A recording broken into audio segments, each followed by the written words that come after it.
자, 그러면 오늘 가장 중요한 이슈를 지금부터 좀 다뤄볼까 합니다. 오, 네. 군인권센터 임태훈 소장이 네. 엄청난 일을 물밑에서 또 하고 있습니다. 굉장히 중요한 이슈를 물밑에서 관심을 갖고 있는데요. 일단 임태훈 소장님을 모시고 이야기 나누겠습니다. 박수로 맞이합니다. 네. 안녕하십니까. 네, 안녕하세요. 고맙습니다. 옷을 아주 예쁜 걸 입고 그래. 나왔어요. 고맙습니다. 엄마 옷 훔쳐 입고 왔습니다. 네. 오늘 또 부녀회가 있나 보군요.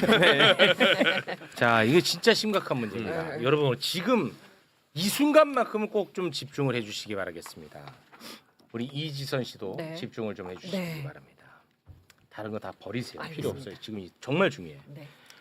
조희대의 대법원이 윤석열의 내란에 가담을 했다면 매우 심각한 문제가 발생합니다. 네. 당연하죠. 심각하죠. 가담을 했다는 그 자체만으로도 심각한데 네. 그 이상의 문제가 발생해요. 음. 왜냐? 지금 내란범들은 결국 조희대의 대법원을 통해서 범죄 사실이 확정됩니다. 그렇죠. 그렇기 때문에 이게 굉장히 심각한 문제라는 거야. 이거 제일 심각한 문제야. 네. 이거를 다행히 임태훈 소장님이 지금 관심을 많이 갖고 있더라고요. 자, 윤석열의 계엄 선포 직후 조희대 대법원은 간부회의를 열었습니다. 저희가 지난 금요일에 이 부분 다뤘었죠. 네. 그 회의에 참석했던 게 천대엽이에요. 천대엽이가 거기 참석했거든. 근데 천대엽이가 이번 국정감사장에서 나와서 이 회의와 관련해서 약간의 말실수 비슷한 걸 하지 않았습니까? 네. 계엄에 따라서 해야 할 일이 우리가 해야 할 일이 있고 조치할 게 있으면 그런 걸 좀 알아봐야 되는 것 같이 그런 뉘앙스로 발언을 했거든요. 네. 너무나 중요한 자백이기 때문에 그 영상을 일단 잠깐 다시 보고 오겠습니다. 그날 법원도 긴급회의를 열었어요. 법원은 왜 긴급회의를 열었죠? 당연히 계엄이 만약 합법적이었다면은 저희들이 이제 계엄에 따라야 될 조치가 있고 또 이제 사법부의 그렇죠. 작동이 정지되기 때문에 저희들로서는 굉장히 시급한 상황이었습니다. 굉장히 중요한 힌트입니다. 계엄에 따라야 할 조치. 굉장히 중요한 단서입니다, 이거. 네. 자, 계엄 당시 보도를 보면요. 대한민국 조희대 대법원이 어떤 스탠스였는지 우리가 엿볼 수가 있어요. 근데 이 얘기를 우리가 거의 안 하고 있었어. 네. 조희대 대법원은 네. 윤석열의 내란에 동조하려고 했던 것 같아. 그러다가 국회에서 계엄 해제 요구안이 통과가 되고 네. 바로 태세 전환을 했던 것 같습니다. 자, 보겠습니다. 오케이. 12월 4일 0시 33분 채널A 보도 소개 네. 부탁드립니다. 자, 보도를 보면 대법원 계엄 상황 형사재판 관할 검토 중. 계엄의 이 재판을 누가 어떻게 할 것인가에 대한 검토를 했다는 보도입니다. 시간이 12시 33분입니다. 네. 그리고 0시 46분 조선일보의 보도 소개 부탁드립니다. 대법원 비상계엄 관련 긴급 심야 간부회의 진행이고 내용을 보면 비상계엄에 따라 사법권의 지휘와 감독은 계엄 사령관에게 옮겨간다. 와, 다 내어주겠다는 거야. 계엄 사령관 지시와 비상계엄 매뉴얼에 따라 향후 대응을 마련할 것이다. 야, 이거 완전 전적으로 함께 하겠다는 겁니다. 네. 자, 그러다가 소름 끼치네. 계엄 해제 요구안이 국회에서 통과가 됐어요. 됐죠. 네. 통과가 된 직후 어떤 식으로 태세 전환을 하는지 보겠습니다. 자, 2대1리 보도를 보면요. 대법원 긴급 간부회의, 계엄령 효력 등 검토와 함께 내용을 보면 조희대 대법원장은 국민의 기본권 이제서야 기본권 운운합니다. 국민의 기본권을 수호하는 보루로서 사법부의 역할을 강조하며 각급 일선 법원에 전달할 내용이 있는지 등을 검토하는 것으로 전해졌다. 이 자식들이 이런 식으로 태세 전환을 하는 듯한 모습이 보이죠. 네. 심각합니다. 그러네. 임태훈 소장님, 와, 진짜 이거는- 훌륭합니다. 네, 저희가 금요일 날 기자회견을 했는데요. 그 국회에서 한 이유는 제가 이제 군사법원 법사위에 참고인으로 출석하기 전에 저희가 마침 대법원에 정보공개 청구한 게 답변이 왔어요. 그 전날. 네. 그래서 뭐 이걸 묵혀둘 이유가 없어서 저희가 정보공개 청구를 뭐 한 하셨어요? 8가지 했는데요. 네네네. 작년 11월 1일부터 올해 6월 3일까지 대법원장 한남동 공간 출입 기록하고요. 계엄 당일 날과 그 다음 날 대법원 청사를 출입한 공무원의 출입 기록 그리고 비공무원의 출입 기록, 요걸 청구를 했는데 네. 요거는 비공개 결정이 났습니다. 안 보여주겠다. 안 보여주겠다. 그 누가 결정하는 거예요? 대법원이요. 와. 그래서 근데 그 비공개 사유가 정말 웃겨요. 사생활 침해 우려가 있다. 뭐 자기 집이냐, 이씨, 거기가? 그러니까요. 그 공간은 자기 집이기도 하지만 공무를 하는 곳입니다. 그럼. 그래서 공간에 대한 출입 기록은 사생활이 아니라 왜 이걸 출입 기록 다 남기냐면 부패방지법, 그러니까 뇌물이나 이런 것들 왔다 갔다 할까봐 다 감시하도록 되어 있습니다. 네. 그리고 이분들의 안전한 공간을 확보하기 위해서 그러기도 하고요. 근데 더 문제는요. 나머지 자료들은 부존재한다는 게 나왔어요. 어떤 뭐냐면 첫날 열린 대법원 간부회의 관련된 정보. 계엄 당일. 그러니까 당일날. 그러니까 회의에 누가 참석했는지, 네. 참석자 명단, 그리고 그리고 회의록 이런 것들을 쭉 저희가 내놓으라고 했더니 네. 없다라고 얘기를 하고 와. 있습니다. 아, 그게 핵심이거든. 네, 와. 그리고 없어. 대법원 및 법원 행정처에서 열린 회의 전체, 그러니까 이거 말고 긴급 간부회의 말고도 한 회의들이 있으면은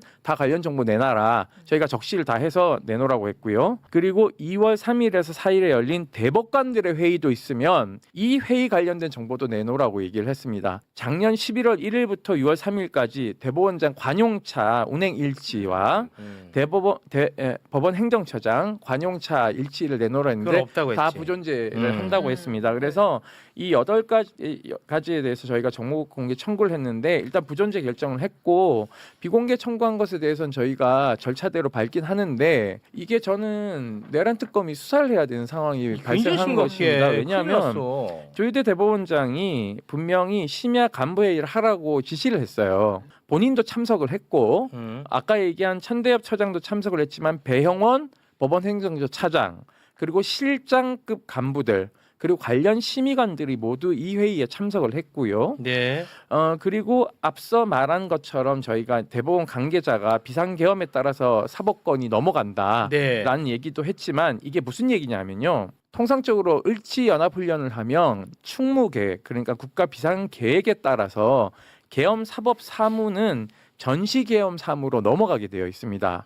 그리고 포고령 위반자 중에서 중요 사건은 통상적으로 계엄사에 있는 지구계엄사령부나 지역계엄사령부에 설치된 군사법원이 담당하지만 네. 포고령 위반자가 몇 명이 되겠습니까? 엄청 많을 거 아니에요. 어마어마하겠지. 네. 그러면은 전국에서 체포된 사람들은 어디서 재판을 해야 될까요? 민간법원, 즉 대법원이 관할하는 중앙지법이나 서부지법 이런 데서 재판을 하게 돼 있습니다.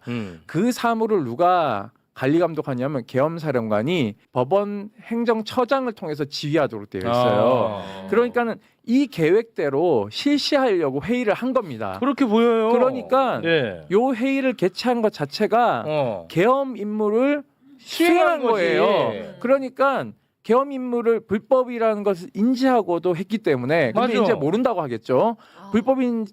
왜냐하면 전쟁이 안 났는데. 아, 그럼. 네. 그러니까 어떻게 해야 되냐면 처음에 야 이거는 불법 계엄의 소지가 높으니까 아무것도 하지 마라는 발언이 나와야 되는데 회의를 했다는 거는 계엄에 이 불법 계엄에 동조해서 응원군 역할을 하려고 했던 거예요. 네. 즉 조희대 대법원장과 법원 행정처장이 반란에 가담한 겁니다. 맞다니까 진짜. 그러니까 요것만 하더라도 조은석 특검이 대법원과 대법원장과 법원 행정처장에 대한 압수수색 영장을 신청하고 소환 조사 강제 수사를 해야 돼요. 영장이 안 나오겠지. 안 나오겠죠 당연히. 이 심각해졌어 이제. 네. 사실 이 구도가요. 뭘 생각하시면 되냐면 박성재 법무부 장관은 당시에 법무부에서 간부회의를 열어가지고 합수부의 수사검사를 누가 파견할 것인지 그리고 출국 금지를 시켜야 되고 교도소의 수용인원 파악하는 그 일을 했지 않습니까? 네.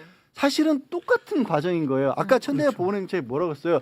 합법적인 계엄이라면 저희가 해야 할 일이 있기 때문에 박성재 법무장관에서 똑같은 얘기를 했지만 윤석열이 계엄 선포하자마자 국민들은 시민들은 거리로 뛰쳐나왔고요. 네. 그리고 저 같은 그냥 평범한 변호사들조차도 계엄 포고령 1호가 뭐였으면 정치활동 금지였어요. 이건 네. 위헌이다. 그럼요. 더 이상 볼 것도 없다. 그리고 중간에 보면 뭐 그 의료 거부하고 있는 의사들 처단하라 이런 게 들어가 있는데 그 와중에 합법적인 계엄이라면 아니, 해야 그 말이 안 따지고 되고. 있었다? 네. 지금 말씀하신 그대로예요. 이거. 이게 쉽게 말하면은 계엄사령관의 지시를 어떻게 수행할 건지 준비했다 이런 뜻이잖아요. 그렇습니다. 계엄에 동조했다는 뜻인데 네. 대법원은 이런 일이 생기면 어떻게 해야 되냐면요. 계엄이 합법인가 위헌적 요소가 있는가를 먼저 검토해야 됩니다. 맞습니다. 그게 상권 분립에서 사법부가 해야 될 일인데 그렇지. 사법부가 불법 계엄에 어떻게 종속될 것인가 먼저 회의를 했다. 이거는 스스로 상권 분립을 걷어차버린 거예요. 네. 이게 만약에 사실이라면은 저는 대법관 저는 옷 벗어야 되는 상황이다. 네. 이렇게 보여집니다. 아니 그래서 저는 지금 굉장히 긴박한 상황이라고 봐요. 지금이 전 조이대를 비판할 필요는 이제 없다고 봐요. 지금 비판의 영역을 넘어섰다니까. 이렇게 가다가는 지금 내란범들 다 풀려날 것 같다는 거예요. 저는 그게 걱정이 되는 거야. 그러니까 이게요. 뭐 복기해 보시면 한덕수 국무총리나 최상목 경제부총리 위시에서 국무위원들이 내란 가담 해놓고는 자기 나중에 하지 않았다고 다 거짓말을 했지 않습니까? 네. 그렇죠. 하나같이 계엄하에서 윤석열에게 부역해놓고는 국회가 이를 해제하자 계엄에 동의하지 않았다. 라는 변명을 늘어놓고 있어요. 그러니까 특검 수사 결과 거짓말로 들통나고 있는 것이 현실인데 대법원 간부 회의와 관련된 대법원의 언론 대응 역시도 사실은 계엄 해제 이전과 이후가 지금 다르게 나오고 있지 않습니까? 네. 그래서 조희대 대법원장의 내란 부역 문제는 단순한 의혹 수준으로 넘어갈 문제가 저는 아니다라는 전혀 것이고 아니야. 사전에 계엄 계획을 인지하고 있던 박성재 법무부 장관과 소통한 뒤 계엄 선포 후 즉시 긴급 간부회의를 소집했던 심우정 검찰총장처럼 조희대 대법원장 역시 사전에 계엄을 인지하고 있다가 간부회의를 지시한 건 아닌지 그리고 계엄 선포 후 열린 간부회의에서 어떤 대책을 마련하고 있었던 것인지 이게 명명백백하게 밝혀야 될 지점이 있는데 문제는 지금 한덕수 최상목 국무위원들에게 그랬던 것처럼 내란 특검은 즉시 조희대 대법원장과 대법원 아까 압수수색해야 된다고 그랬잖아요. 네. 이거를 좀 안 하고 있는 것 같고 대법원은 그러니까 사법부의 독립성을 강조하면서 그 뒤에 본인들 반란에 가담한 뭐 반란에 가담하지 않았다 하더라도 불법 계엄에 내응해서 동조한 것에 대한 정보를 모두 싹 감추고 지금 이 시기가 빨리 지나가기를 바라는 사람들 같아요. 아, 이거 큰일 났다 진짜. 이거 어떡하냐 이거. 저런 인식을 가지고 있었으니까 이재명 당시 후보에 대한 재판도 그런 식으로 나올 수밖에 없었던 거예요. 아, 이거 큰일 났어. 근데 공무원은 지금 상황이. 회의로 회의 자료로 말한다고 하거든요. 아. 간부 회의가 있었으면은 그 간부의 회의 자료를 내놔야 됩니다. 사실 저거는요 사법부 독립하고도 상관없어요. 재판 내용도 재판도 아니잖아. 그렇습니다. 근데도 사생활의 비밀 보고 아, 이거 심각합니다. 저희가 지금. 절차대로 저희가 이제 비공개 처분한 것에 대해서 법적 대응을 할 텐데 그게 기간이 좀 걸려요. 그리고 어차피 이게 예를 들면은 행정소송에 들어가도 굉장히 시간이 오래 걸리지 않습니까? 그 기간에 본인들의 범죄의 이력을 다 감출 수 있기 때문에 저는 강제 수사를 해야 되는데요. 저희가 지금 이걸 이제 심각하게 검토를 하고 있어요. 이 내용대로 조희대 대법원장을 고발할 수 있을지 말지 이런 것도 내부적으로 법적 검토는 하고 있습니다. 워낙 저희도 사법부의 수장이기 때문에 네. 고발을 하려면 법리적 검토를 촘촘하게 해야 되는 상황이라서 네. 저희 내부의 이제 법조인들도 약간의 초유의 사태를 맞이한 것 같은 분위기로 이 문제를 심각하게 들여다보고 있습니다. 아니 근데 그거에 앞서서 우리 저 교수님 내란 재판부가 설치가 돼야 될 것 같은데요. 그래서 이제 뭐 특별재판부 이야기가 나왔던 것 아니겠습니까? 네. 한번 다시 이야기를 꺼내볼 필요가 있는 것 같아요. 그리고 그거 아니면 답이 특별법 없어. 이야기도 뭐 지금 좀 다시 나와야 됩니다. 왜냐하면요, 일단 김건희 특검 같은 양이 너무 많아요. 네. 너무 방대하기 때문에 이거 며칠 사이에 해결될 수 있는 문제도 아니고 네. 여기에 또 이제 관련되는 게 직위원 문제인데요. 많은 분들이 걱정하는 것이 직위원이 재판을 제대로 할 것인가? 라는 우려를 하고 있잖아요. 네. 자, 그럼 직위원이 이 자리에서 물러나 버린다. 그럼 또 어떻게 되냐면은 윤석열 구속기간 문제가 또 애매해집니다. 이런 복잡한 것들을 한 방에 해결할 수 있는 게 저는 특별법이다.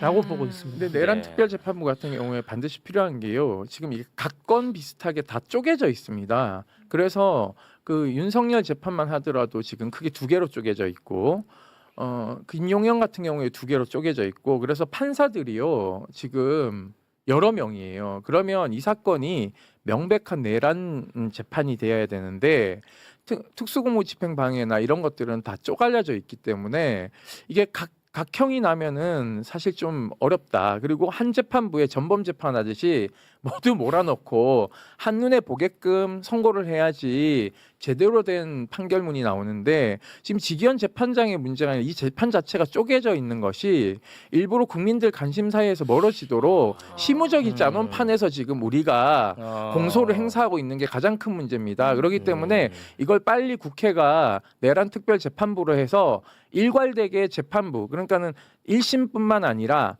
항소심 재판부도 내란 특별 재판부가 구성해서 재판 절차를 하나로 압축해서 완벽성을 가하게끔 저는 해야 되는데 네. 이게 지금 국회에서 잘 논의가 되고 있지 않는 것 같아서 좀 걱정입니다. 알겠습니다. 그러니까 이렇게 이제 행정부의 쿠데타가 실패로 돌아가니까 아까 말씀하신 것처럼 조이대 사법 쿠데타가 일어난 거 아니겠느냐. 우리가 이제 그렇게 의심을 하는데 아니, 지금 제가 그렇게 의심할 수밖에 없는 하나의 근거 중에 하나가 또 박성재 영장 기각한 박정호 부장판사 있잖아요. 박정호 부장판사 영장 기각 사유가 계엄이 정당한 것이 아닌지에 관해서 박성재는 몰랐을 수 있다. 그렇습니다. 똑같은 인식이잖아요. 지금 네, 인식이. 같아요 지금. 네. 같다니까. 같아요 저게. 그래서 이제 조이대의 난이 발생한 것으로 우리가 의심하고 있잖아요. 네. 조이대 반응 다시 한번 좀 올려주시겠습니까? 이게 이제 뭐 있을 수 없는 일이잖아요. 이제 그러다 보니까 자기들이 시간 벌기 위해서 아니 3월 28일에 급하게 봤다. 뭐 그것도 물론 다 뭐 말도 안 되고 다 문제인데 네. 이런 와중에 MBC가 아주 엄청난 또 보도를 했어요. 네, 그 얘기해 주신 것처럼 대법원은 그래 우리 3월 28일부터 봤다 이거잖아요. 그런데 네. 봤더니 대법관 중에 2명을 좀 얘기하겠습니다. 권영준 대법관이 3월 29일부터 4월 10일까지 13일간 호주, 칠레, 미국을 출장 다녀왔고요. 야, 13일 동안 해외로. 그리고 또 한 명의 대법관 신숙희 대법관도 신숙희 4월 7일부터 19일까지 13일 동안 남아공과 아일랜드 해외 출장을 다녀왔어요. 아. 재판관이 공석 2명이나 해외에 있었던 거예요. 13일을 각각. 35일 중에. 그런데 천대엽 처장은 이런 얘기 계속했었죠. 모든 대법관이 기록을 보기 시작했다. 대법관 전원이 검토한 끝에 전원합의체 회부가 결정돼서 이런 얘기를 했는데 그럼 2명은 뭐 줌으로 통화했습니까? 아, 말이 안 되지. 말이 안 되죠. 네, 말이 안 되는 것에 또 안 되는 게 또 나온 거예요. 네. 아니, 저는 이 천대엽 법원행정처장한테 좀 물어보고 싶은 게 이 두 사람이 이렇게 갔다 온 게 사실 MBC 단독이긴 하지만 4월에 2차례에 걸쳐서 우리 법관 여기 해외에 가가지고 이런 일 했어요라고 보도 자료까지 냈었어요. 그렇더라고요. 홍보했어요. 네, 자랑을 많이 홍보를 했더라고요. 했어요. 네. 그때까지만 해도 이거 감출 의지가 없었어요. 그러니까 너무 웃긴 거예요. 네. 안 났잖아 뭐 하나도. 야, 감출 의지가 없었고 그러니까 3월 28일 아니라니까. 아니라니까. 거짓말이야, 거짓말. 그래가지고 다시 이번에 아이고 두 사람 갔다 온 건데 그건 어떻게 됐냐라고 했더니 대법원에서 3명이라는 게 출장 중에도 필요한 경우 비서실로부터 자료를 받아 검토할 수 있다. 야. 그럼 7만 페이지씩 뭐 종이 갖다 줬다는 얘기예요? 뭐야 이게? 근데 형사 사건은 전자 기록으로 볼 수 없잖아요. 네, 그렇기 이번에 때문에 저 나왔죠. 말은 다 거짓말이죠. 아니, 그러니까. 그러니까 말도 안 되는 얘기를 하는 거고요. 그 저희가 지금 내란 특검에 출석 요구를 받았어요. 그 저희가 최대 고발인이잖아요. 아, 네. 네, 그래서 이제 그 소환 일정을 조율하고 있는데 저희가 숙제 검사로 간다 그랬지 않습니까? 네. 내란 특검이 제대로 지금 수사를 했는지 안 했는지 저희가 최대 고발이니까 가서 검사들 앉혀놓고 숙제 검사를 좀 해야죠. 그래서 진짜? 숙제를 제대로 못했으면 저렇게 아니, 무슨 그런 얘기 하고 들어가지 말고 그래. 그냥 들어갔다 나와서 얘기해. 아니 숙제 검사 해야 돼요. 숙제 아니, 검사 해야 하는데, 되고. 아니, 네. 센터장님 하는데 네. 이런 얘기하면 또 빨리 보낼 거 아니야. 부르지도 않을 수도 있고 성실히 아니, 임하기 그- 하고 나와서. 아니 그러니까 뭐 아니 그러니까 그 그거는- 일단은 네. 저희가 이제 가서 조사를 받을 거고요. 네, 내란 특검 잘하고 있습니다. 네, 내란 특검. 뭐 검사들이 문제죠. 하여튼 네. 그리고 또 하나는 저희가 오늘 뭐 보도가 났지만 해병 특검이 지금 오늘 5명을 영장 청구를 하지 않았습니까? 걱정되는 게 있어요. 저 영장 전담 재판부가 또 영장 기각할까봐 저는 걱정거리인데요. 저 조희대 대법원장이 지금 저렇게 꽂아놓은 4명의 영장 전담 재판 판사들이 계속 압수수색 영장에 이런 것들 다 기각하고 있거든요. 네. 그래서 이번 주가 아마 최상병 특검이 구속영장 청구를 하는 아마 일이 굉장히 많아질 겁니다. 네. 지금 오늘 5명을 했지만 나머지 인원들에 대해서도 신병 처리 부분을 발표해야 되기 때문에 이 부분에서도 영장이 다 발부돼야 되고요. 특히 이제 김동혁 검찰단장도 오늘 김동혁 나와 김동혁이 영장 청구를 하지 않았습니까? 네. 그러니까 이 사람들 반드시 저는 이제 구속영장이 발부돼야 된다. 네. 김계한도 모해 위증까지 해서 다 이제 국회에서 위증한 것까지 다 고발이 됐기 때문에 네. 이제 뭐 이번 주는 최상병 특검의 주간이다라고 보셔도 네. 무방할 것 같습니다. 알겠어요. 네. 말 나온 김에 그럼 최상병 특검 얘기 하나만 좀 하고 갈게요. 네, 네. 말 나온 김에 그 최상병 특검이 이제 밝혀야 되는 게 크게 2가지거든요. 크게 보면 네. 그 임성근의 무리한 지시로 최상병을 사망케 이르게 한 것인가. 요게 이제 큰 하나의 진실의 네. 영역이고요. 또 하나는 윤석열의 지시로 수사가 무마됐는가. 수사모마. 요두 가지예요. 네. 근데 오늘은 윤석열의 지시로 수사가 무마되었는가 요 부분에 대한 이야기를 잠깐 좀 해볼까 하는데 최상병 특검은 김건희의 최측근 이종호 네. 블랙펄 인버스트먼트 이종호를 통해 임성근을 수사 대상에서 빼주려고 한 의심을 하고 있습니다. 네. 네. 맞죠? 네. 그런데 임성근이는 김건희의 최측근 이종호를 아예 모른다고 얘기를 해요. 맞아, 아예 맞아. 네. 아예 모른다고 얘기를 네. 해요. 그런데 최상병 특검이 배우 박성웅 씨를 불러서 조사를 했는데 네. 임성근하고 이종호가 같이 나까지 같이 밥을 먹었다는 거야. 네. 이 진술을 좀 소개를 해주시죠. 특검 진술입니다. 박성욱 씨. 2022년 서울 강남 모처에서 이종호 대표, 임성근 사단장 등과 밥을 먹었다. 이종호 대표와는 이미 알던 사이고 임성근 사단장은 그 자리에서 내가 처음 봤다. 네. 라고 진술을 했습니다. 이 자리에 같이 동석한 A 씨라고 있는데요. 네. 그 A 씨가 같은 결의 이야기를 YTN에다가 이야기를 했습니다. 그것도 소개를 좀 한번 해주시겠습니까? 이종호랑 임성근이 같이 있는 걸 본 거는 한 서너 번 정도다. 내가 자리를 함께 한 거는 근데 한 번인데 그 자리가 배우 박성웅 씨도 함께 했던 자리다. 그런데 그 자리에서 이종호가 아이고 우리 임 사단장님, 아이고 우리 성근이 이렇게 술자리에서 소개를 해주더라. 이거는 왜곡이 될 수가 없어 기억이. 그렇죠. 네. 우리 성근이 우리 임사단 우리 성근이. 이거는 기억의 왜곡은 있을 수가 없는 겁니다. 네. 그런데 우리가 지금 이게 뭐 엄청난 진술이 나온 것 같이 언론 보도를 많이 하고 있습니다만 사실 이종호의 통화 녹취를 보면 임성근이랑 엄청 가까워 보여. 맞아. 예. 아니, 이게 엄청 잊혀졌을 텐데 네, 다시 네. 한번 그럼 이종호의 통화 속 목소리 다시 한번 듣고 오겠습니다. 임성근이 만나기로 했는데 이건 문제가 되니까 사표 낸다 그래가지고 내가 못하게 했거든. 그래서 내가 VIP한테 얘기할 테니까 사표 내지 마라. 이 모를 수가 없잖아 지금 그러네. 나오는 내용 자체가 전부 다. 그러면은 우리 성근이도 좀 연결이 되네요. 다 이게. 되잖아. 그럼에도 불구하고 임성근이는 국회에 나와서 끝까지 모른다고 모른다고 이야기해요. 해요? 끝까지. 와. 끝까지 모른다고 하는 임성근이가 대단한 사람이야 진짜. 임성근이 잠깐 한번 보겠습니다. 임성근 이종호 씨와 식사했다. 배우 박성우 씨가 진술을 했어요. 아니 모르는데 어떻게 식사를 하겠습니까? 이 박성우 배우는 여기에 대해서 답변해 보십시오. 네, 의원님 그 부분은 사실이 아닙니다. 그리고 제가 사실이 아니라고 주장하는 것이 아니고 바로 확인을 하면은 가능한 상황입니다. 확인을 해 주십시오.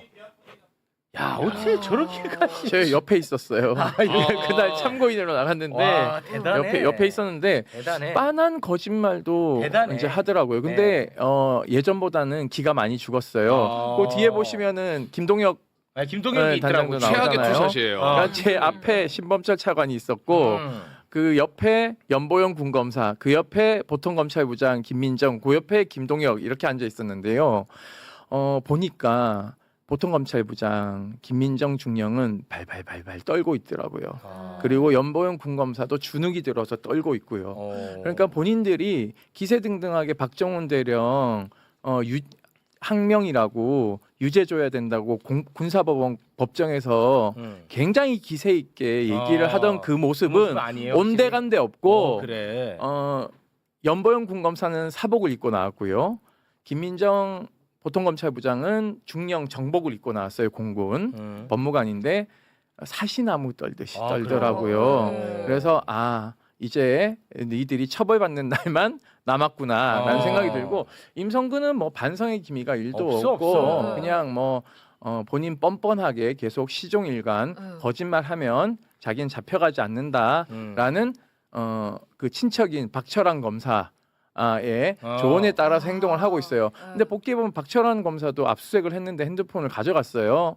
최상병 특검이. 근데 비밀번호 한동훈처럼 막 30개 걸어놓고 이제 문자를 보냈대요 검사한테. 한동훈 24자리입니다. 24자리. 그 고속을 뭐그 24자리 차이는 하여튼 네, 24자리. 그래놓고는 문자 보내가지고는요. 나 이렇게 했으니까는 풀어보려면 풀어봐라 이러고 조롱을 했다 그러더라고요. 검사한테. 진짜? 네, 와. 박철원 검사가. 와. 근데 박철원 검사에 대한 강제 수사가 핸드폰만 이제 압수수색을 했는데요. 문제는 자택이나 사무실에 대한 압수수색 영장은 또 칼질이 됐어요. 어떠냐면 지금 영장 이 판사들이 문제가 핸드폰에 대한 압수수색 영장을 내주면서 통신 기록에 대한 그 기록 영장은 또 안 내줍니다. 이게 반대로 된 거예요. 그러니까 뭐냐면 보통 통신 내역을 먼저 보고 이 통신 내역이 문제가 되면은 핸드폰에 대한 압수수색 영장을 내주는 게 수사의 ABCD잖아요. 네. 그런데 반대로 내줍니다. 핸드폰은 내주고 통신 기록 조회는 안 내줍니다. 그러니까 이게 이상하게 지금 판사들이 수사를 방해하고 있는 수준이고요. 무엇보다도 중요한 건 작년에 저희가 박철환 검사에 대한 징계를 요구한 감찰을 요구하는 감찰 요구서를 대검에 접수시켰는데요. 지금 정권이 바뀌어서 검찰총장 직무대리가 노만석이 됐는데 노만석 아무것도 안 하고 있어요. 노만석이 네, 그렇기 많아 때문에 보여. 이게 형사처벌이 안 된다 하더라도 검사로서 자기 공무 수행 중인 시간에 사적으로 임성근 청문회에서 실시간으로 문자로 코치해줬잖아요. 그러니까 이거는 윤리적으로 문제가 있죠, 사실상. 그러니까 공무원으로서 품위 유지나 중립을 안 지켰기 때문에 이 문제에 대해서는 징계를 해야 되는데 네. 태검이 아무것도 안 하고 아무것도 있어요. 없어요? 예. 현직에 그냥 제대로 가만히 있고. 지금 오히려 광주고검에 있다가 음. 부산지검 어디 뭐 가 있는 것 같아요. 보니까 그래요? 보직을 받아서. 그러니까 뭐 세상이 바뀌어도 눈 하나 깜짝하지 않는 사람들이 검사들입니다. 예. 그러니까 검사들은 문제 많은 사람들이 너무 많으니까 우리가 다 챙길 수도 없어. 그러니까요. 아니 어허. 검사는 그렇다 치고 지금 얘기하신 것 중에 통신 자료 조회를 거부하고 있다는 건 굉장히 충격적인데요. 그거 사실 잘 나오는 그거는 거 아니에요? 잘 나오는 정도가 아니라 그냥 다 줘요. 그러니까. 너무 줘서 압수수색 영장이 90%라면 그건 99%예요. 비율을 하자면. 그건 아무 다른 것도 아니고 누구랑 통화하는지만 나오기 때문에 그냥 경찰도 신청하면 검사들 웬만하면 다 받아주는 건데 저 수시로 문자 받는데. 그러니까 내가 잘 들여봤다고. 들여봤다고. 자주 저도 그래요. 봤죠. 네. 진짜 자주 와요 문자가. 아니 그거랑 휴대전화 내역을 보는 거는 완전히 차원이 다르죠. 너무 다른 거거든요. 다르죠. 네. 근데 야 머리 좋다 근데 네. 거꾸로 가는 거예요 거꾸로. 네. 이 수혜든 압수수색이든 영장을 어차피 내줘봐야 못 푸니까 못 볼 거고 그렇잖아요. 주변으로 확대를 못하게끔 통신 기록을 모르게 해주는 통신 내역은 조회를 허락을 안 해주는 거예요. 그러니까 예를 들면 심우정 검찰총장한테 압수수색 영장 어떻게 내주냐면요. 신체하고 핸드폰만 내주고 집하고 차량에 대해서는 안 내줍니다. 그래서 수사관들이 신무정 집 밖에 기다리고 있다가 신무정 나올 때까지 기다리고 있다가 핸드폰 압수수색하는 거예요. 그러니까 이게 지금 야. 법원이 거의 수사를 방해하고 있고 예를 들면 그러니까 그 압수수색 영장을 10개를 신청하면요. 한 5개 이상 칼질을 하고 줍니다. 그러니까 법원이 지금 3특검에 대한 압수영장 발부 비율을 나중에 한번 수사 끝나고 나면 통계를 내야 돼. 통계를 내봐야 되는데요. 아마 이제 김건희 특검이 아마 압수영장 발부율은 가장 높이긴 할 텐데 내란 특검이나 최상병 특검에 대한 압수영장 발부율은 굉장히 좀 비율적으로 봤을 때 칼질 당하거나 네. 심지어 통으로 압수영장이 기각된 사례들도 나올 거라고 저는 예상하고 있습니다. 네. 이게 어떤 거냐면 최근에 지기현 그러니까 대법에서 우리는 강제 수사권이 없으니까 윤리감사가 이것밖에 못해 대신 공수처 수사 결과를 기다릴게라고 했는데 대법에서. 알고 보니까 대법에서 영장을 안 내주고 있어요. 직원에 대해서. 네. 똑같은 거예요. 영장도 안 내주고 어. 그 감찰 보고서도 안 주고 네. 그렇다는 거야. 그러면서 우리는 공수처 결과 기다려야 되는 거야. 우리는 우리끼리는 할 수 있는 게 없어. 야, 이게 진짜 심각해. 지금 여기저기 다 막혀 있어. 기소권 가지고 장난치는 거하고 똑같이 네. 영장 발부권 가지고 장난치는 거. 아니 지금 온 사방 다 막혀 있다고 지금. 그리고 아. 뭐 하나만 조금 더 그만하세요, 이제. 말씀드리면 내란 방조 부역한 법무관들 있잖아요. 뭐라고요? 내란을 방조하고 부역한 군 법무관들. 군 법무관. 제가 이제 국회에 이제 그 청문회 출석해서 홍창식 국방부 법무관리관, 이 사람이 국방부 장관의 법무참모입니다. 그리고 김상환 육군본부 법무실장, 이 사람이 육군 내에서의 병과장이에요. 법무관들의. 이 사람들이 계엄 당일날 무슨 일을 했고 이 사람들이 왜 여태 이 자리를 지키고 있는지에 대해 문제 제기를 했습니다. 아니 그 내란에 가담한 혐의가 있는 사람이 지금 현재 국방부 장관의 보좌를 하고 있어요? 네, 왜냐하면 계약직이니까 계약 기간이 남았어요. 그러니까 자르질 못하는 거예요. 형식적으로는. 그래서 이 사람이 계엄 편람상 기획조정관이 포고령, 그러니까 계엄 사령관이 발동한 포고령을 법무관리관에게 검토를 받은 후에 선포해야 돼요. 근데 이 사람은 뭐냐면 계엄을 TV 보고 알았다라고 이제 얘기를 하고 있고, 불법 계엄이라는 사실을 알고도 자기 손을 거치지 않은 포고령이 위법한 것이라는 사실을 아무에게도 얘기하거나 건의하지 않고 조치를 취하지 않은 방조범이에요. 그리고 그렇죠. 두 번째 김상환 육군 법무실장, 이 사람은 12산 내란 버스를 탔습니다. 이 사람 원스타예요. 근데 서울로 올라가면 이 사람이 무슨 역할을 하냐면 계엄사령부의 법무처장을 합니다. 그 굉장히 높은 직이죠. 그래서 이걸 이미 본인은 알고 있어요. 이 계엄이 작동하면 본인이 무슨 역할을 하는지를 알고 있죠. 네. 이 자체가 내란 중요 임무 종사를 위한 부하 수행죄인데 네. 육군 참모총장의 법무참모로서 박안수에게 불법 계엄이 안 된다는 지휘 조언을 해야 되고, 내란 버스에 탑승하는 장군들에게도 버스 타면 최소한 부하 수행죄고 계엄사 업무를 맡게 되면 내란 중요 임무 종사자가 된다. 이것은 군사 반란에 가담하는 것이라는 걸 알려줘야 되는데 그렇지. 아무 얘기도 하지 않고는 그 버스를 타요. 그래서 눈앞에서 내란죄 저지른 걸 눈 감고 부역한 법조인들이 정권이 바뀌었는데도 군 사법을 쥐락펴락하고 있으니까 이 사람이 그 이창민 법무관 이런 사람들 대령 지휘 추천하는 겁니다. 진급하게끔. 그러니까 이게 문제인 거예요. 그래서 제가 껌딱지처럼 붙어서 지금 현재 육군참모총장하고 법무부 장관에게 법무조언을 하고 있고, 그리고 또 하나 윤비나, 윤비나 방첩사 법무실장요. 이 사람 뭐 자기가 포상받은 거 거부했다라고 얘기를 하는데, 저 언론이 너무 이 사람 띄워가지고 제가 지금 맞아. 열이 받는데요. 우리가 그 바로 잡았어요. 네. 방첩사 법무실장 이은숙 중령이라고 있습니다. 이 사람이 오기 전에 이 사람 임기가 남았어요. 많이 2년 있어야 되는데 6개월 만에 윤비나로 교체를 합니다. 왜? 윤비나는 육사 출신 법무관이니까요. 계엄 직전에 계엄 선포 염두에 둔 불법적인 사실상 보직 교체이고 편제직이 중령에서 대령으로 바꿨고, 원래 중령 자리인데 이은숙 중령을 내쫓는 것 자체가 직권남용 권리행사 방해죄가 성립이 됩니다. 그리고 여인영 방첩사령관 김상환, 그리고 아까 얘기한 법무실장 김동혁, 윤비나가 사실상 공동정범이죠. 계엄 하에서는요. 계엄 당시에 중앙선거관리위원회 서버 압수를 본인이 반대했다고 얘기를 하는데요. 이 주장이 맞는지 안 맞는지를 확인해야 됩니다. 왜냐하면 제가 받은 제보에 따르면 윤비나가 아니라 다른 군 법무관 부하들이 압수수색에 반대를 했기 때문이에요. 그러니까 이걸 정확하게 물어야 돼요. 이거 네가 진짜 반대인 거냐 아니냐를 질문해야죠. 국감 때. 그래야지 위증에 대한 부분을 판단할 수 있으니까요. 중선이 서버 압수 때 영장 가져가지 않으면 증거 능력이 없다는 주장에 대해서도 윤비나가 불법 계엄을 도우려고 한 말로 해석될 수가 있습니다.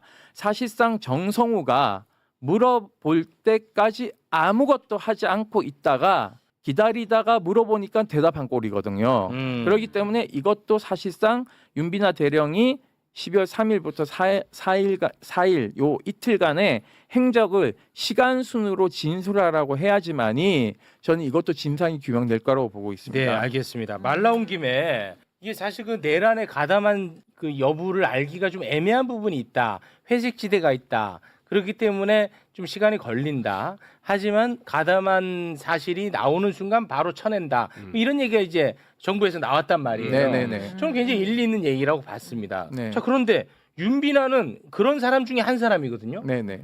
회색지대 뭐 100번 양보해서 근데 왜 이 사람한테 포상을 주려고 했습니까? 그게 이제 기무가 이제 방첩이 공작하는 겁니다. 왜냐하면 지금 방첩사를 해체하냐 말아야 되냐의 기로에 서 있기 때문에 방첩사는 본인들이 해체 안 당하게 하기 위해서 공작을 하다가 지금 들통나지 않았습니까 지난번에. 그래서 장군 3명이 그러니까 보직이 변경됐어요. 직무 배제됐는데 뭐냐하면 방첩사는 아직도 존재해야 된다. 왜냐? 군대 내 간첩을 잡아야 된다라는 미명하에 네. 계속적으로 자기네들이 살아남기 위한 공작을 하고 있고, 그러한 법적인 논리를 충실하게 대변해 줄 사람이 윤비나인데 윤비나를 영웅을 만들어야지 방첩사가 살아남을 수 있기 때문에 지금 윤비나를 앞세워서 공작을 하는데 윤비나 자체도 쫄리는 거죠. 왜냐하면 포상 받았다가 나중에 조사해서 아닌 게 들통나면 공적도 박탈되는 것뿐만 아니라 본인이 기소될 수도 있기 때문에 본인이 굉장히 겸양한 것처럼 얘기하면서 맞습니다. 거부하고 있는 겸손한 것이죠. 것처럼 이번에 포상 거부했거든요. 네. 네, 알겠습니다. 자, 시간이 많이 흐르는 관계로 오늘 중요한 얘기가 많았는데 너무 많은 내용을 다루다 보니까 이게 그 좀 여러분께서 잘 기억을 해주실지 잘 모르겠네요. 저는 박상용이랑 대법원은 확실하게 지금 심각성을 그게 인지했습니다. 제 핵심이야. 네, 그렇게 진짜로. 갑니다. 네. 알겠습니다. 오늘은 여기서 마무리 짓겠습니다. 함께해 주신 네 분 대단히 고맙습니다. 감사합니다. 감사합니다.